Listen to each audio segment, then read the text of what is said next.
Hey, welcome back to another tutorial. This time we're going to go over the locomotion or character controller modifiers that exist inside Neos, how you can use them, and some of the cool stuff you can make. This was prompted by a conversation about slippery surfaces inside Neos.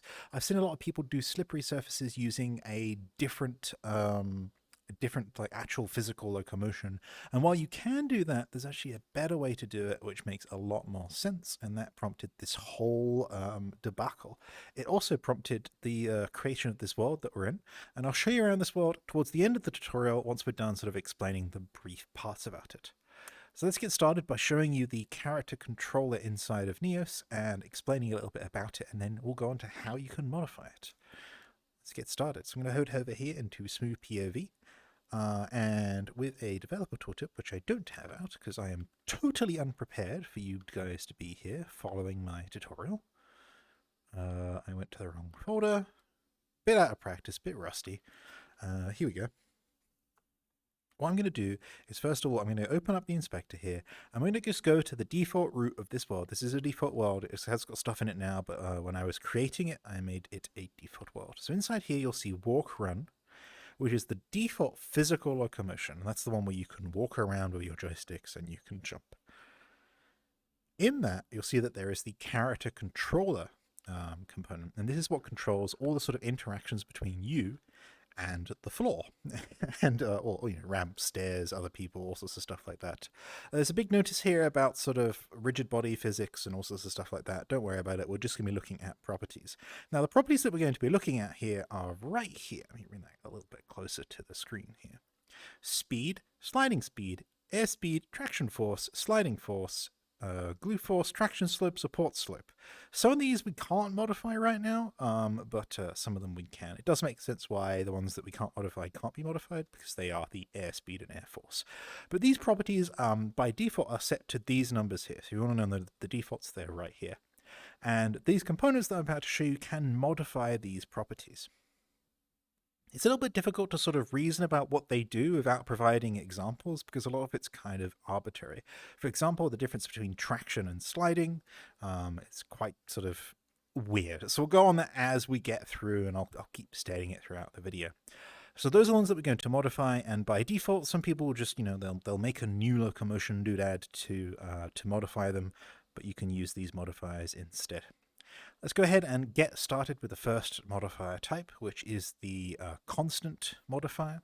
I'm going to show you how to make one, or a little area. It needs a collider that you can stand on. So what we'll do is we'll do create new 3D model box. On our box, we'll go ahead and inspect it. We'll make sure that character collider is stand on, and that means we can stand on it. And then we need to add the modifier component. So you can go to attach component, Locomotion Modifiers, and then ConstantCharacterControllerModifier is the first one we'll be looking at. We'll be looking at the other three, two even, but we'll start with ConstantCharacterControllerModifier. This is the one I found most useful for kind of explaining the setup. When this is created, you'll see that it's added this component down at the bottom here, and the important properties at the bottom here, parameter, modification mode, and value, are what we need to change. So the first one, parameter, is which of those parameters, and I shouldn't have closed it, so I'll go ahead and reopen it, which of the parameters that exist over in the character controller you are using. So if you scroll down again here, you'll see these all line up with here approximately. Sometimes there's a little bit of change in numbers, but it should line up here. So for example, right now it's defaulting to maximum traction slope, which over here is 45, and here it's maximum traction slope. We'll do slopes a little bit later. And we're going to start with an easy one to see what's going on, which is if I change this to traction jump speed and I override this to 0, what this means is I'm saying when you are colliding with this cube, as in when you're standing on this cube, override the traction jump speed and set it to 0. So I'm going to jump on this cube. Oops. And now I'm on this cube. I can't jump. I am pushing in my joystick. I don't know if you can hear that, but I am not jumping. I am unable to jump. So this is made sort of like a quick sound effect. Let's do it again from third person. So I can't jump. If I step off the cube though, I can jump as normal. That's what's happening there. When I touch that cube, as in when I stand on that cube, it's not when you touch, it's just when you stand on it, I can no longer jump. So that's how to make a basic no jump area. That might be good for some sort of map or puzzle game or something like that when you don't want people to be able to jump, but sometimes they might need to jump. I'm actually going to use that one a lot in some of the science worlds we do. We get people that sometimes need to jump, but a lot of times like they're just jumping by accident because they're unfamiliar with the controls. I can just put the character glider and have that on it rather than disabling jumping in the entire world. Let's go back to that component. I want to talk now about the modification mode. You'll see that that was set to override, which basically means it will set the property to exactly that value. So when I'm on that cube, it sets the traction jump speed to exactly 0. There are other options here, though, inside modification mode. We can scroll it to add, which means that when I'm standing this, it will add whatever this number is to the existing default value that is in the character controller. So if I set this to, I don't know, let's say 20, it would add 20 to jump speed here, 6. So it'd be 26 would be the result. Traction jump speed is called traction jump speed over here, and then over here it's just jump speed. So there you go. That is the add mode. Let's see what other modes there are. Multiply, that's a multiplier. That's really useful for some of the other modifiers. You'll see it if you can see behind me. I know we're in first person right now, but if you saw behind me, there was a piece of grass. We'll talk about multiply when we get there. A multiplier is really useful for either doubling, halving, or reducing it to 0. Like right now, what this would do is it would multiply the existing jump speed by 0, which effectively sets it to 0. But I could say, hey, multiply it by 2. And then this cube here would let me jump twice as high as anything else. So if I go ahead and jump on this, you'll see I'm now jumping really quite high. So it's almost like moon gravity. It's not actually gravity because that's different, but I get sort of double the jump there. So I do believe that's it for that. Yep, now we're back around to override. That's the basic structure of all of those components, the 3 ones that exist that are there. We're going to stay on the constant character controller modifier, and I'm now going to give you a tour of the world which I created, simply because it's really useful to show you exactly what those different properties do.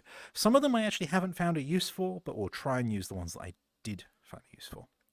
This world is published. You can come and find it. I made it really rushed. Basically, this world was my research for this video, and so it's a little bit of a mess. So if you have any questions, do let me know in the comment section. I'll also put this video in the world, sort of somewhere there once it's uploaded. First of all is the location, locomotion modifiers, and then there's those 3. You can see the definition of them. We've just been doing constant character controller modifier right now, which is when standing on this spot, apply this modifier. The other 2 will cover as we get there. This rig I made for this world, it's a little cube where you can modify all of the properties really easily. So for example here, if I wanted to do that jumping thing again, I can say, hey, traction jump speed 0, and then when I'm on this cube, I won't be able to jump. As this is a default cube, you can also expand it, which you'll see I've done. So now it's a really long cube, and we can play around with those. So now on to, the useful ways of doing it. So here is jumping, which we've been covering, and here you can see what you've got 0. So this cube here won't let me jump on it. This one here is the default value, which is about 6, so this does let me jump. And then this is 15, which is a really high jump. Don't set this to really high levels. You will never come back down. It's sort of, one of those things you want to be kind of careful with. Do check those default values. Like I said, the default is 6. So 15's okay. That's like a super jump. But if you wanted to go to like 500, you'd be out of the planet. So that's jumping.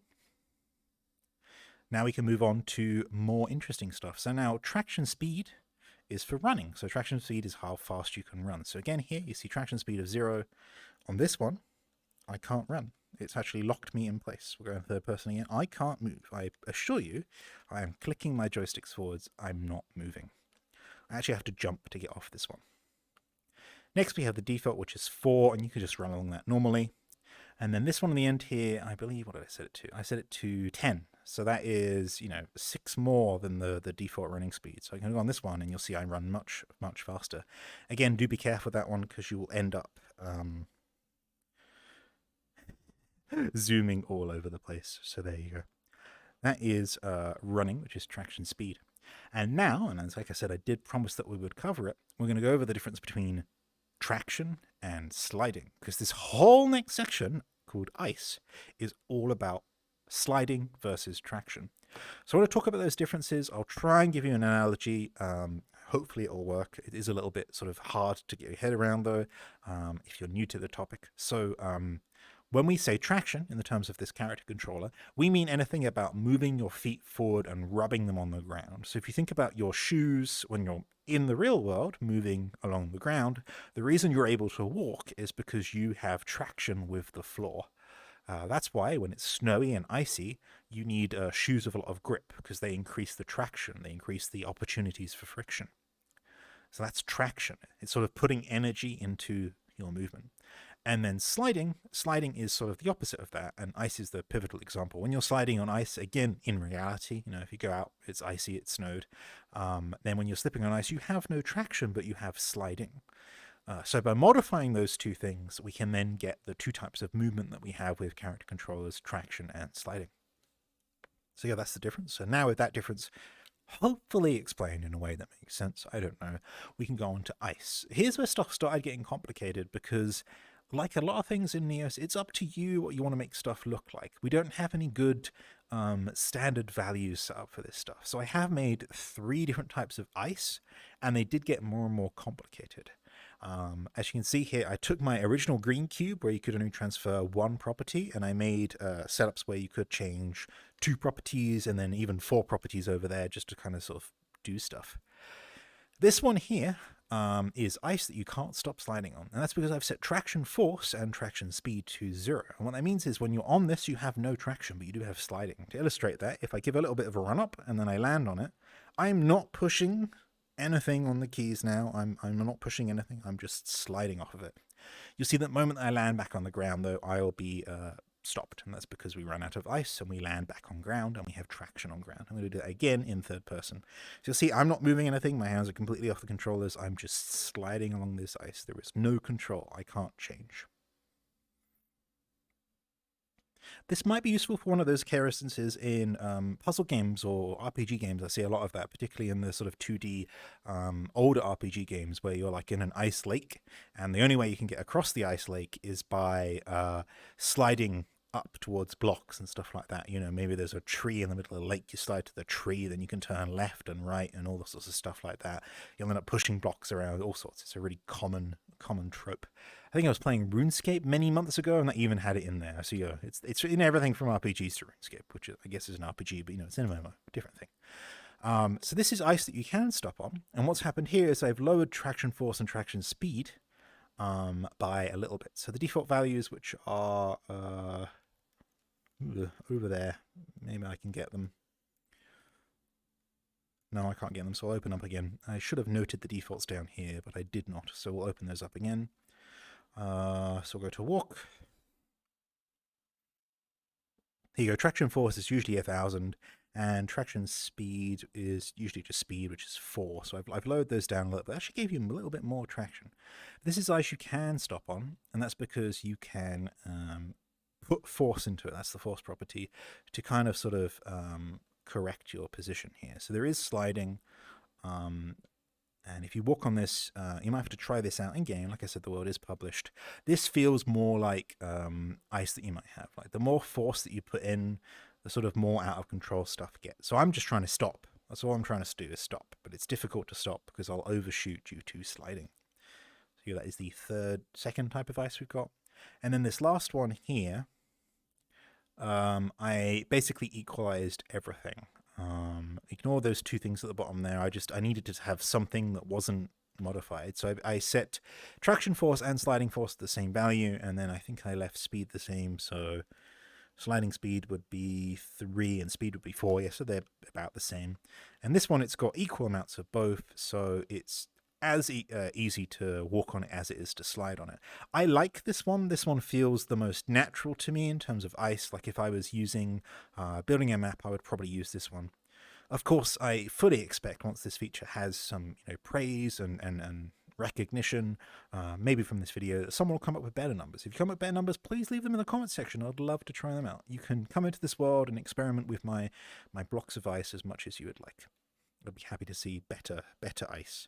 I just need to get off this ice now. It's a bit difficult. Let's walk backwards until we remove it. There we go. Now we're off it.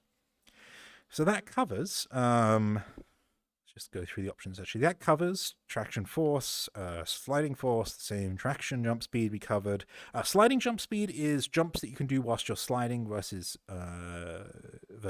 tractioning. It's a little bit confusing, but basically on the ice where I have no traction here, I can still jump, and that's because the sliding jump speed still has a value. So I'm on this ice and I can't move around. I'm just going to slide, but I can still jump. So you could, if you disable traction jump speed and sliding jump speed, then you get to the point where you can't jump regardless of what's going on. Let's now move on to slopes. This one is, again, interesting because lots going on here. Traction slope is a property which refers to, I think it's an angle, at least when I've been playing around with it, it's felt like an angle. It's not exactly an angle though. It's the maximum slope that you can achieve traction on. So what I've done here is I've said, hey, you can't achieve traction on this slope. So that means you can walk up it. But when I stop, I'm going to fall back down again. So this is like a slippery hill or, maybe an icy mountain. I can't stay up this. I have to continually put effort into it. Otherwise, I'll fall back down. And again, here in third person, just to sort of show you what's going on, I go up here, and then I fall back down. Here, I've got this set to the default, and you can see I can go up on this one. So this is set to 45, which is the default traction slope, and I can go up this one. I didn't realize this until some Japanese users came in and had a lot of fun with this. I'd actually made a slide here. What you can do is you can run up this slope because it's a default slope, jump across and then let go. And, oh dear, there we go. I'm bad at slides, it seems. That's because I keep sliding to the right. If I just jump, we should be good. Yep, there we go. And you can just slide down. So I made a slide, stairs and then a slide. That's what I made. Now, additionally, we have, if you set maximum traction slope to a really, really large number, you make sort of a ladder. And people got confused when I made this ladder and brought it out in some worlds a few months back, and that was because they assumed it was like a VR ladder, as in they'd have to climb it. But no, this ladder works how traditional first-person shooters such as Half-Life, maybe Halo work, which is when you walk into the ladder with your joystick, you just keep climbing. You don't know where I went there. It's difficult to figure this out. There we go. So now I'm at the top of the ladder. So it functions a bit like a ladder. There is also a property called support slope, and I didn't know what this was until yesterday. I still don't really know how to demonstrate it, but it is there if you want to play with it. Support is a slope which you can stand on, but you cannot traction on. So you can't move on, but you can be supported by. You can slide a lot better on support slopes versus traction slopes. As this has the default, it's a little bit difficult to look at. So I really couldn't find a sort of use of this. There is one though I know of when it comes to slopes, but you need to use sort of all the properties that we've shown to achieve that, which is surfing. If you know the surfing maps from TF2 or what's the other one that does this? Counter-Strike has surfing maps as well. Those are the maps where you ride an angled thing. I used to call it like Toblerone surfing because that's what it reminded me of. I don't know. I was a weird kid. Just like an angled piece, and you would slide down it and surf off into various parts of the level. They got more and more complicated, and then of course, because there's techniques to go faster. Like I know on the surfing maps, what you're meant to do is as you approach like the end of a ramp, you're meant to sort of get to the bottom of it and then curve yourself up to the top of it, so you got a speed boost into the air and it sort of flung you. That is possible if you modify all of these. Now Shifty on the Neos team, she's made a surfing map. I don't know if she's published it though. I can't remember what it's called, but I know that Shifty knows the magical numbers for surfing. So huge thanks to Shifty for figuring those out. There is another slope here. I couldn't get that to work either. It's just another slope to play with. Do take a look at this world and play around with these things. I would recommend cloning this one, which can modify 4 properties at once when it comes to very complicated stuff. So there you go. We're going to walk across back to our component location list to just talk about some of the other things that are going to go on as well here. So the second one on this list, which we aren't going to go over, and the reason why that is a little bit difficult to go over, is SubmeshCharacterControllerModifier. And that is when you are standing on a submesh, apply a modifier, and that's based on the submesh's name. Now, submeshes are a little bit complicated to explain, but luckily, because we have avatars, we should have... Actually, no, my avatar only has one mesh, so this won't be one material. This won't be 2 meshes. Let me spawn out an avatar that has more than one material here. An avatar is a really bad example, but like I couldn't find within a suitable amount of time for this video's production something that would be applicable here. So I will try and explain it to the best of my ability. If you have any questions, do let me know. So this is one of the Ready Player Me avatars, and if we go to... Oh no, because it's all sort of separated as well, isn't it? That's not going to help. Okay, one more try, and then we'll move on, because I don't want to stand here loading in avatars for a bit. This is already 20 minutes long. Yeesh. Use essentials, avatars.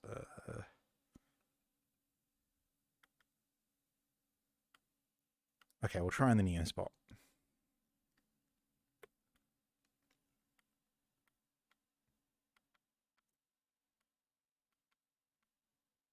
There we go. So it's got three materials on it. So if we go to the static mesh here, you'll see here that it has 3 submeshes. So if I go ahead and, not that I can stand on this avatar's face, but let's just imagine for a moment I could.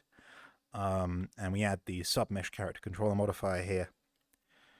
Then you'll see that for each submesh, I can override the value. So if I'm standing on the part of the mesh on this head that has this material, then this property will be modified.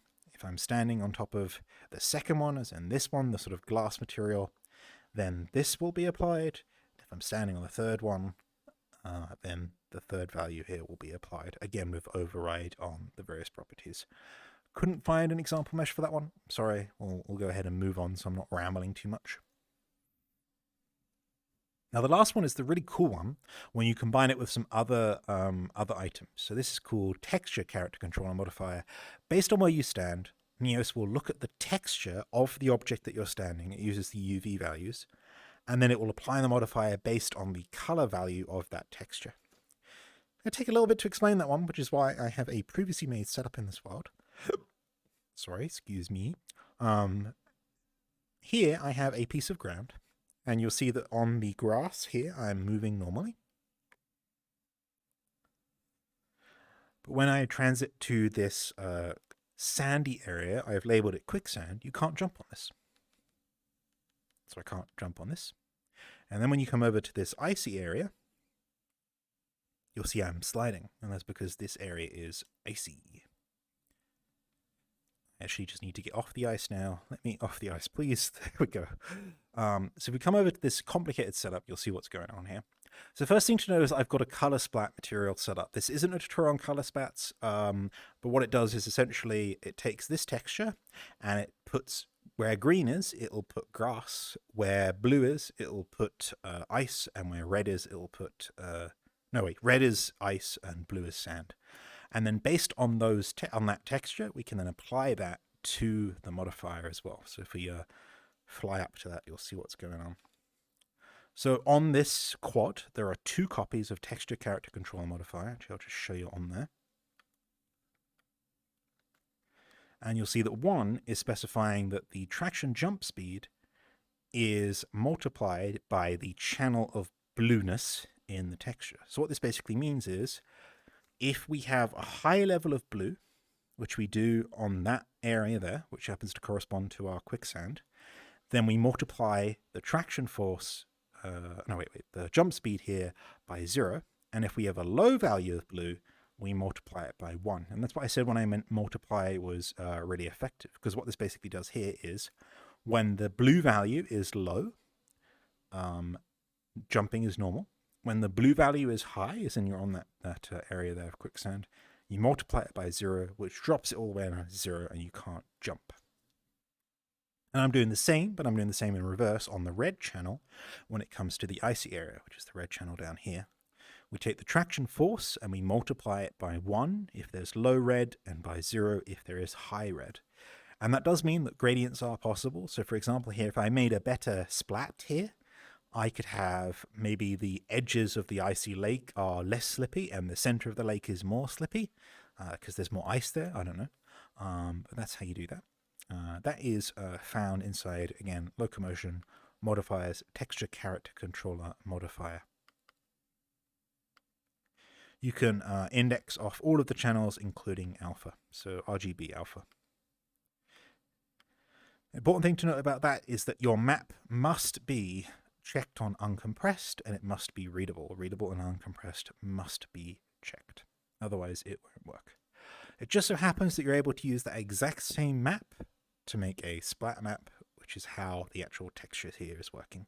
If you're interested in a splat map tutorial, do let me know, and I will make another video about that and we'll build this setup from scratch. I might as well just record that afterwards. I do want to cut the video here as it's like 25 minutes long, so I will see you again next time. This world is published. You'll see it as Locomotion Modifier Examples. You should double check that name. Locomotion Modifier Examples. I shouldn't have doubted myself.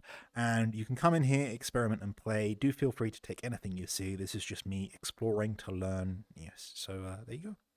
I hope you enjoyed this video. If you have any questions, leave them in the comment section, and I'll see you next time. Bye-bye.